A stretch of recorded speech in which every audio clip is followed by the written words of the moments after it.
条例と幸福。本教条例は病気を治すのが目的のようになっているが、本当から言うとそれだけではないので、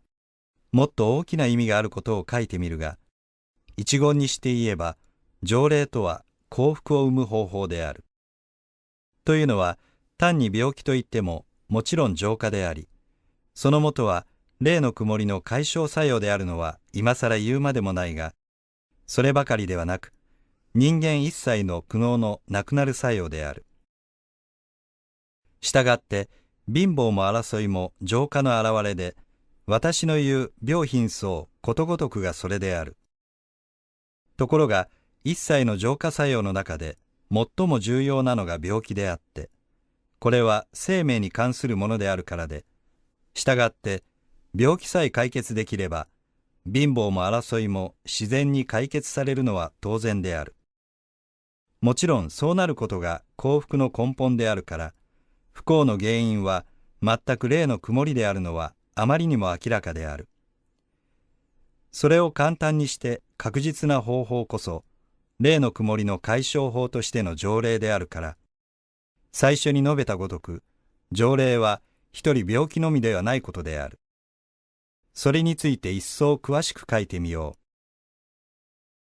以前書いたことがあるが、人間の体は限界に呼吸しており、霊は霊界に生きている以上、霊界の状態がそのまま霊心に影響し、それが肉体に移るのであるから、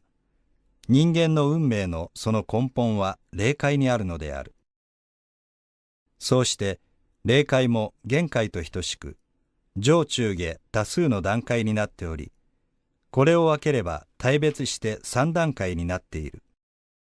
そのうちの1段が60回、それが3分され20段ずつになって、合計181階級である。そうして、1は主神であるから、主神以外はいかなる神様でも、180の中のどれかの段階におられるのである。右は縦を言ったものであるが、今度は横を言ってみると、横の広がりの一つ一つの段が、地獄から天国までそれぞれ異なっているから、仮に現在自分の例とすると、下の60段のそのまた下の20段にいる場合は、最低地獄に相応するから、これ以上ないほどの苦悩に満ちた世界で、これが体に移って苦境のどん底にあるわけである。また、その上の20段に上がると幾分楽になり、そのまた上の20段はもっと良くなるというように、それぞれの段階一段一段、その苦楽の違うのはもちろんである。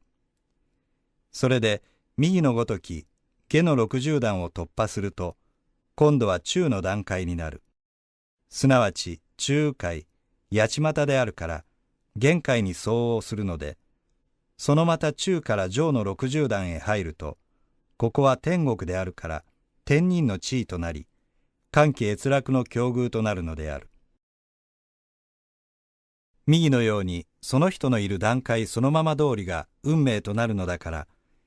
一段でも上に行くよう心がけるべきで、上になるほど、ますます苦しい、忌まわしいことがなくなり、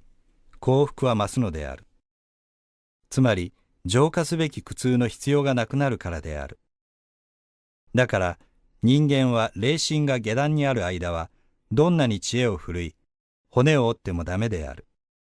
というのは、これが神の転則であって、霊主体重の法則も、原として犯すことができないからである。